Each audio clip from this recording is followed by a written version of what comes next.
we talk a lot about how powerful communication is and how to speak from a vulnerable, authentic place without any sort of attacking or blaming. And How do you that do no one that? How do you think you do that? You guys are giving a great Yeah, example this of is like what you did. Yeah, you really have to breathe. yeah, You have to breathe, and you have to allow yourself to take some time to get back into a more heart-centered place, rather. And even if that's like, hey, I'm not in a good spot right now, like, I just can you give me a second to reset before we continue? Like, even being able to request that, and know that there's space to do that. And if you're with a person who really loves you, they would hopefully respect that, like, hey, we just need to both just take a reset. And then be able to say, really, you can't argue the way that someone's feeling. So most of the time, what we do is say, like, you're wrong. What you're doing is la la la. Like, you blame, you attack. Nobody wants to ever get that, right? But if you can say, look, I know that your intentions might be different, but right now I'm feeling unsafe. I'm feeling all these feelings. You can't argue what someone's feeling, right? If I'm saying, like, right now I don't feel safe right now. I don't feel like I don't feel okay. I don't feel, then you can't argue that. And when I said that, it just, I think, dropped into a different place. So I think, first and foremost, whenever you're communicating with anybody, just realize that, like, kind of the golden rule, like, how would you want to be treated? And I don't think anybody ever wants to be treated in a way that's, like, attacking and demanding and blaming. But if we can just speak from how we're feeling right now, not saying you're making me feel this way, because again, that's blaming, but saying, this is how I'm feeling right now. That's it. and I think that's so key to, like, what Relationship Renegades' main theme is to not only, it's to create a space where you and others feel seen, safe, heard, and loved. And so if we're both committed to that throughout the rest of our lives, given this real and raw moment here, given everything she said so eloquently, it was exactly that. So she finally said, babe, I just don't feel safe right now. And I just, and so at the end of the day, I'm looking at her. And in that moment, like you said, Joel, someone just called me. So in that moment, I looked at her, and immediately I'm like you said, we're on the same team. Yeah. She's the love of my life. She's the love of my life. The love of my life is feeling unsafe. Yeah. She's hurting right now. Right. I don't want my love to hurt or to feel unsafe. And so immediately, like she just said, you can't argue the way someone feels. And so I'm like, immediately, just throw that out. We've already taken some time to breathe. We know we're committed to growth. We know we want to make each other feel safe. She's not feeling safe, babe. I'll ask, what can I do to make you feel safe?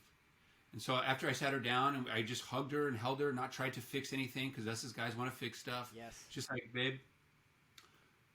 I love you. I'm sorry I don't feel safe. Just asking the question, like, what can I do? How can I make you feel safe? That alone right there is such a powerful process, right? I think sometimes we really forget that all we really have to do is ask. So many times we assume, and when we assume, we're often not correct. And then you start doing stuff, and then you think you're doing what the other person wants you to be doing, when in reality it could be the exact opposite. Because most of the time, all women really ever want is to just feel held and heard and seen and loved. I mean, that's all we both really ever want. But it's in how we do those things and achieve those. Like, a guy might be like, well, I was cleaning up because I thought that's what you wanted me to do. And I was like, in reality, if he would have just asked me, how can I best support you right now? I'd been like, I just really need a hug. Like, I just really need to cry in your arms, and that's it. And nothing else. And oftentimes when I ask that, and I'm just hugging her, asking, she'll say, you're doing it right now. And it's like, all right, and we just needed to, like, and do that. And on the other side of the coin, when I'm feeling a certain way, like, I remember in the beginning of a relationship, when life would present the exams as life does to see if you're going to pass the exam again. Yes. It would, I've had a lot of women cheat on me in the past. Really? Wow. People that and had trust issues going into the relationship a bit. And there were moments where, and this is the communication theme again that we're on, but just on the other side for me, there were moments where in the past we were in toxic relationships, and she would be, drinking a lot, and she'd stay late at the bars when I had to like study for something or be work late, and I'd get She back meaning late. not me. Not her. This would be in a toxic Right, relationship. right. She'd get home at like 2, 3, 4 in the morning, like drunk, and like I always felt like she was doing something. Later, I found out she was, which was just not a good feeling, right? And that sucked, and that hurt, and that broke my heart. And fast forward, right?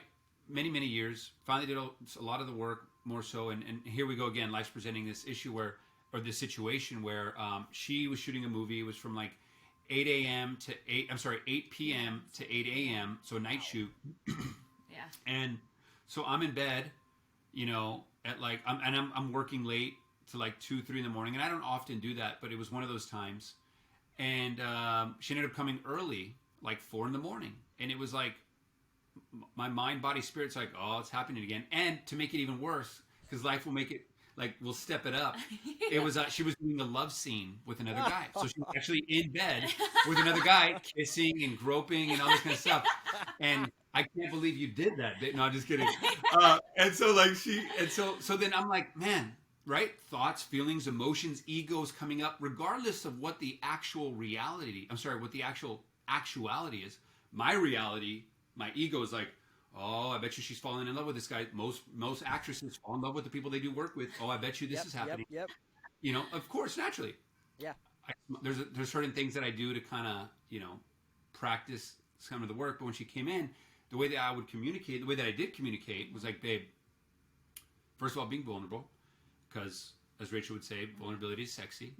And so I say, love, and this was the first time me sharing this to her at the time. I was just like, love, I shared kind of my past a little bit more so. And I just like, love my, because we understand we have a true self and a false self.